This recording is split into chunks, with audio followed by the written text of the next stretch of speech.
I wish I'd remembered my microphone. That would have been nice.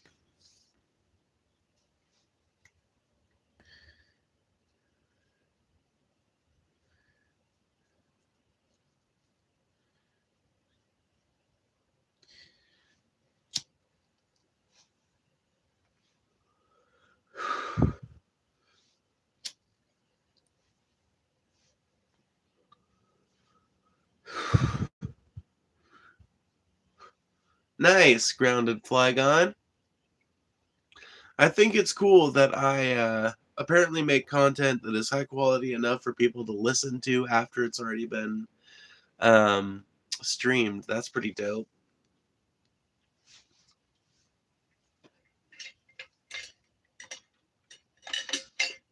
I love hearing stuff like that.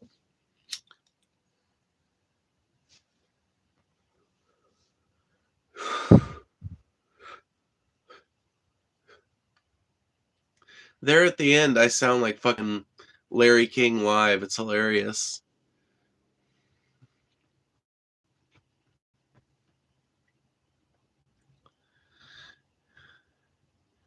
Aw. Well, good, Grounded. I'm glad I'm helping somebody. You're a unique person. Well, that's for sure. I don't know if that's a compliment or what, but...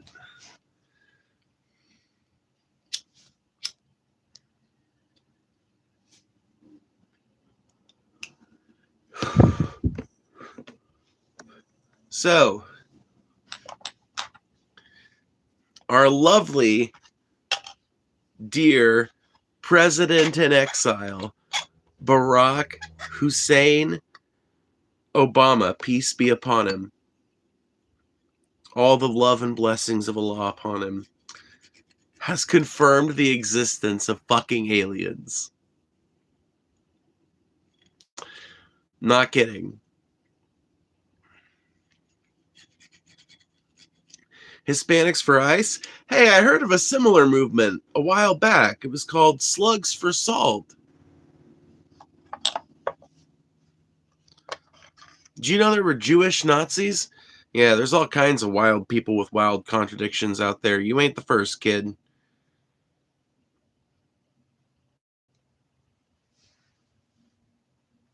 I just thought of something funny. You know, there were Jewish Nazis, and as it turns out, there still are.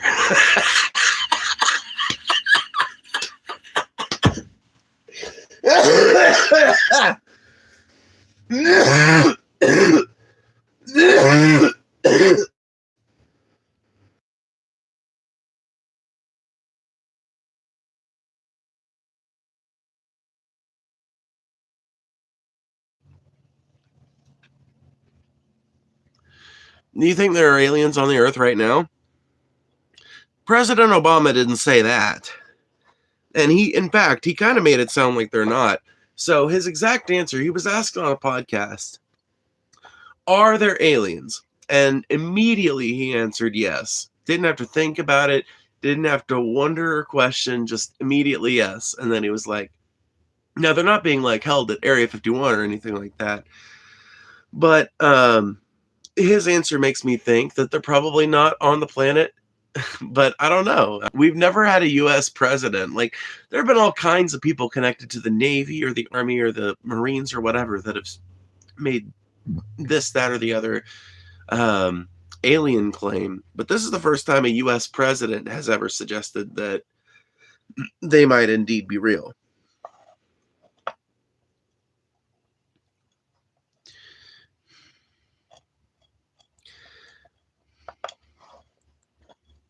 He was talking about illegal aliens? No, he was talking about extraterrestrials. It's pretty fucking clear from the clip that he was talking about, like, space aliens. What the fuck is up, comrades? I'm surprised you're back, your guy, but you've got a thicker skin than I've given you credit for, I suppose. Is communism good or bad? Honestly, I think communism, as described by Karl Marx, is kind of an outdated system. I would love to see some kind of, like, I don't know what to call it. I would love to see some kind of modernist socialism that embraces the technology that we have to do something about. We have to do something with it. I mean, it's not like we're not going to do a Butlerian jihad and go back to the days of not using computers. That's not going to happen. The only way we'll be taken back to a pre-industrial, pre-technological society is through some kind of massive cataclysm that I think we're all trying our best to avoid. So, I would like to see some kind of new system envisioned that embraces the most important parts of Marxist theory when it comes to the commentaries it had on labor relations, but also embraces the fact that we now have technology that can do most of the jobs we used to rely on an industrial working class to do. Who stole all the pixels? Hold on.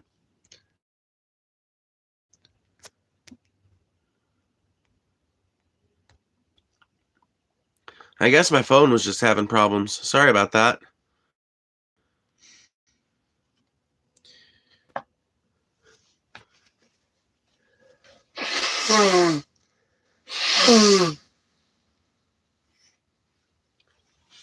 That is based people not being greedy. Humans are inherently greedy. I've never agreed with this principle. I think that some people are greedy based on the way that they're raised. And I think some people might have a predisposition towards greed, maybe. But I think that whether or not you'll turn out being greedy heavily depends on your socioeconomic status.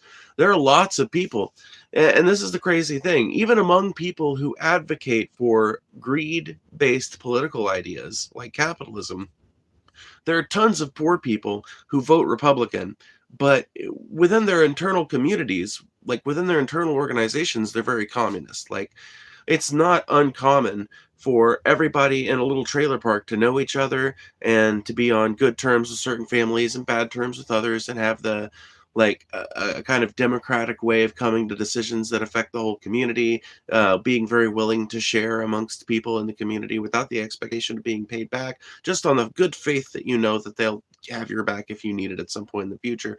This is an incredibly common like social arrangement when it comes to like people's actual communities and their everyday lives. So I don't think that people are nearly as greedy as they've been made out to be. I feel like there's a lot of people that use that as an excuse to advocate for greed-based forms of like greed-based political frameworks, basically. Yes, indeed, Kenny. Make sure you guys are hitting that like button as you roll in. We are already 8 minutes in, but we're sitting at 17 viewers, and that makes me very, very sad and depressed. So you guys need to hit that like button so we get the stream out to a few more people. Did you see a Republican, Don Huffings, has purchased Epstein's ranch in Texas, and he's also running for comptroller, which will give him access to all children's data in Texas? What? What? Holy shit. No, I did not see that. That is wild, though.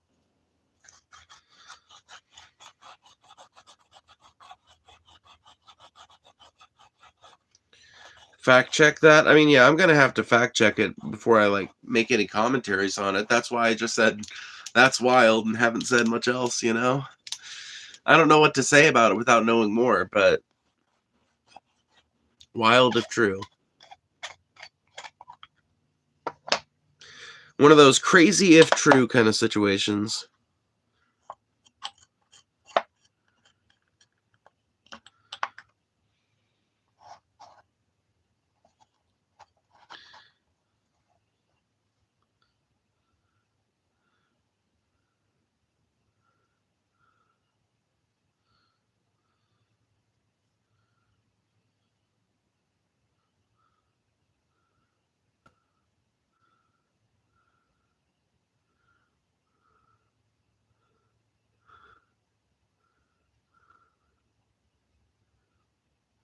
Horrible things happen there. They're saying more evil than the island. Well, isn't that the ranch that there's a ton of people buried on, supposedly? Like, possibly. There might be. Yeah, I mean, I've been saying for weeks now, this Epstein shit goes deeper than anybody knows. And it is a predictable outcome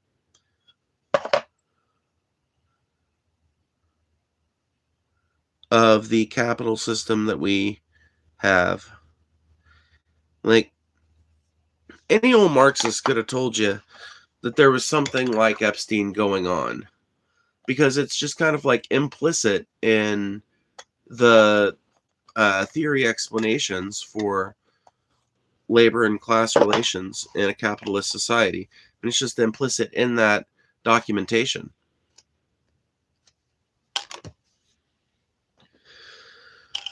Oh,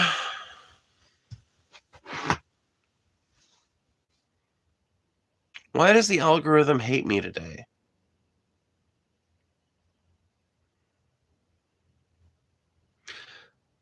Alex Jones was the first to say it. Well, Alex Jones was just extrapolating on fucking old ass Marxist theory, though, is what I'm saying. He just took something which leftists have been saying for decades, which is that there is a group of people at the very top who control everything using their massive influence that they get through their possession of mass stores of wealth. But, like after the labor revolutions of the 1930s and the 1940s and the world wars and all of that, like there was just a long period in American history where people became less and less familiar with the labor movement's socialist roots and with the American working class's familiarity with socialism. And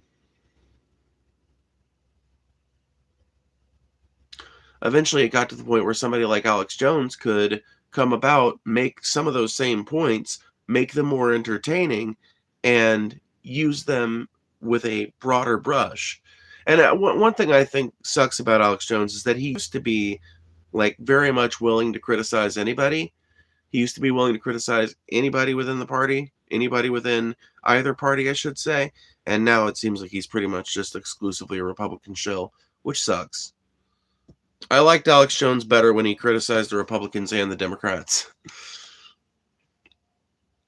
I just feel like if Alex Jones was still true to his principles, he'd have so much good material right now. But he's sold out, so he doesn't.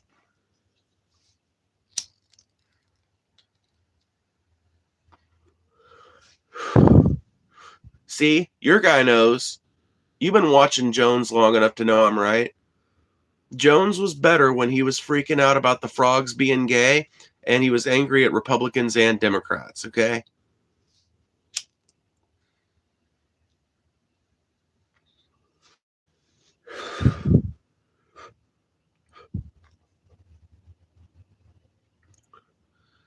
Yes, I think Alex Jones started out as a Hunter S. Thompson inspired independent journalist who just wanted to use whatever platform he could get a hold of to expose corruption, injustice, and just overall strangeness in our political system.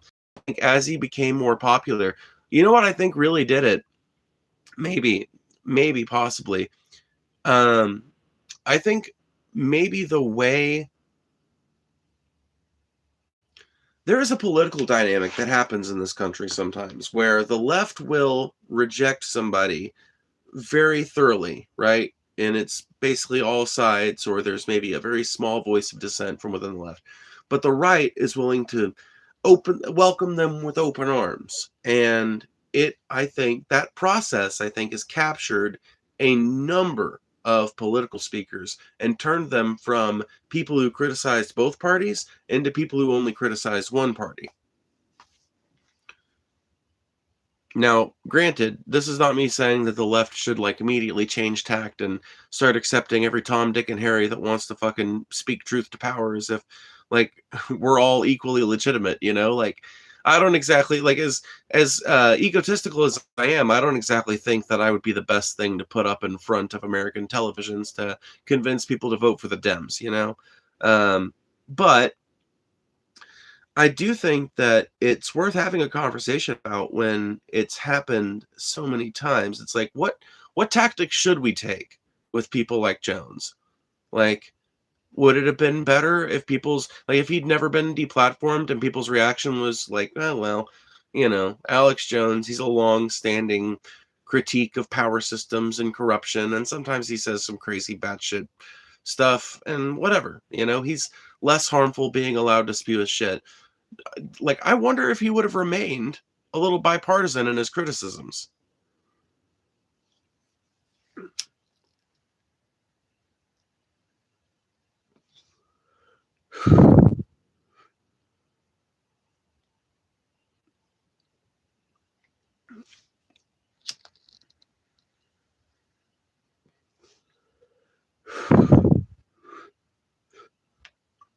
Not quite. I think Jones allowed himself to be pushed to the right.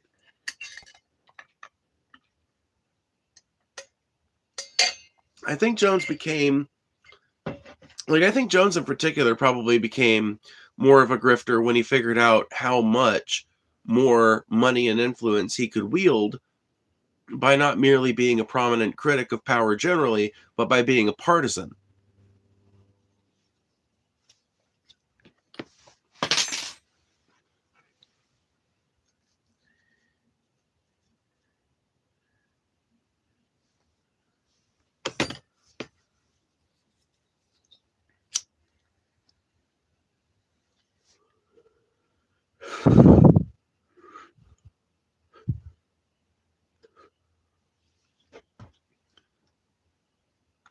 Anyway, so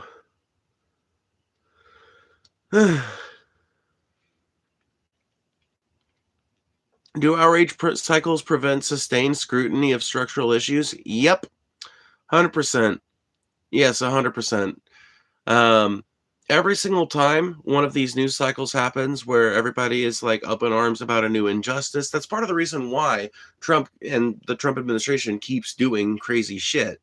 And it's part of the reason why Democrats are always pushing like hardcore social issues, even at times when economic issues would be way better for them to push, because ultimately the Democrats are not a critic of power. They're a part of the power structure, at least presently. Maybe they could be turned into a tool for use by the working class against the powers that be. But right now, they are one of those powers. They are one of the normalizing machines of capitalist policy and oppression.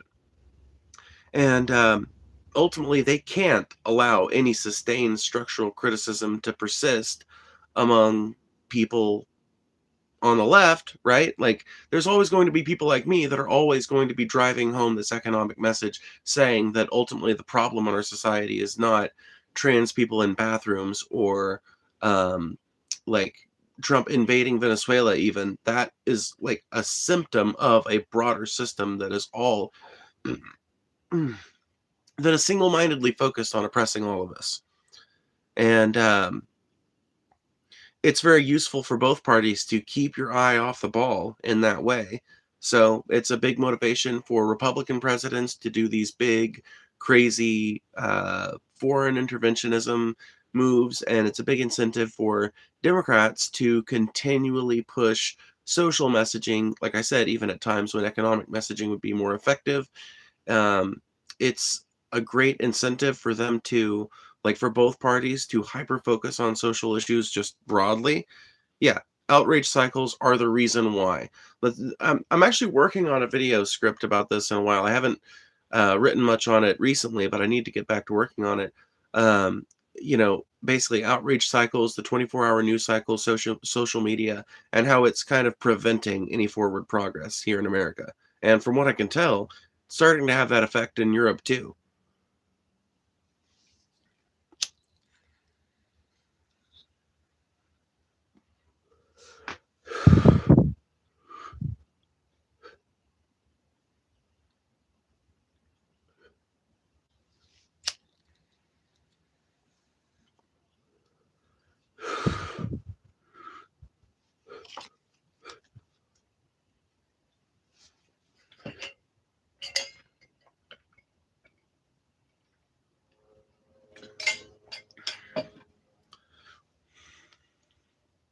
Is that weed? No. This is a tobacco pipe. You wouldn't want to smoke weed out of one of these. If you're a stoner that watches me, don't smoke weed out of these. It's not good for the pipe, it's not good for your lungs. You will be hitting resin after like 2 days of using one of these to smoke weed. So don't do it. If you want to smoke weed, you need one of these. And even then, ultimately, like, the reason why weed bowls are built like that is to give plenty of space for the air to circulate around and deposit resin in places other than the direct path of the air, which, and it also, like, there's all kinds of physics equations going on in the back end of smoking. But yeah, you don't want to smoke out of a you generally don't want to smoke weed out of a device that's going to have you um continuously building up soot and creosote and resin in the direct path of the air that you're inhaling. Glass for grass, exactly. If it isn't for the US, France would be speaking German right now. Sure, but have we really done much meaningful since the war, like since the Second World War? I agree with you. We were pretty heroic back then, but have we really done much heroic since then with our military? Come on now. Did we really need to intervene in Vietnam? They ended up communist anyway. Did we really need to intervene in fucking Kuwait? I'm pretty sure that didn't have any lasting effect. Which of these U.S. interventions can anybody like cite, look at, and tell me like, yep, that's a time when we did good, and it happened in the last 50 years? I saw a pipe, I thought crack, bro. You guys are insane. Korea? Man, wasn't Korea started by the Gulf of Tonkin incident, or is that the one that started Vietnam? I was thinking Korea was started by a false flag incident too, but maybe I'm wrong about that.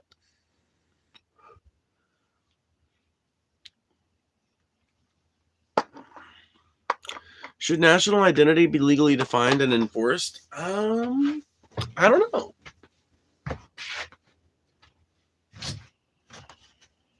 Never thought about it before, I guess.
Okay.